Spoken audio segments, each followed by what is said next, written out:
First నుంచి మా నాన్నగారు ఒక్కొక్క సందర్భంలో తిట్టేవారు. ఒరేయ్! ఏముంది, ఏం లేదని చూసుకోకుండా మొత్తం అక్కడికెళ్ళి ఆ చైన్ తాకట్టెట్టి బయట తెచ్చి డబ్బులు ఇవ్వటం ఏంటి? లోకువ అవుతాం కదా పబ్లిక్‌లో. అది ఇదని ఫస్ట్ మందలించేవారు. ఈ సత్యం ఫౌండేషన్ పెట్టిన తర్వాత ఈయన కూడా అదే పని చేస్తాడు. అంటే మీరు చదువుకునే వయసులోనే చేతికు బ్రాస్లెట్, మెల్లో చైన్లు కూడా తాకట్టు పెట్టి మీ సహ విద్యార్థులకు ఫీజులు కట్టారని చెప్తుంటారు మీ నాన్నగారు. అవునండి. ఆయన విడిపించుకుని వస్తూ ఉంటాడు, నేను పెడతా ఉంటాను.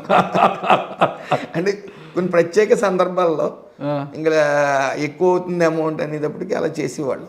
ఓకే. సో ఎప్పుడు సేవా కార్యక్రమాలతోనే ముందుకు వెళ్ళాం. అది హార్ట్ఫుల్గా. అంటే ఫస్ట్లో ఈ సేవా కార్యక్రమాలు చేసేటప్పుడు ప్రెస్లో పడ్డామా, ఫోటో వచ్చిందా, ఈ బిల్డప్లకి ట్రై చేసేవాడు. క్రమేపీ 1 year అయిన తర్వాత పేద సాయం కోసం వచ్చిన వాళ్ళు కష్టాన్ని చూసి దాంట్లో ఇన్వాల్వ్ అవటం జరిగింది. అలాగా క్రమేపీ ముందుకు రావడం జరిగింది.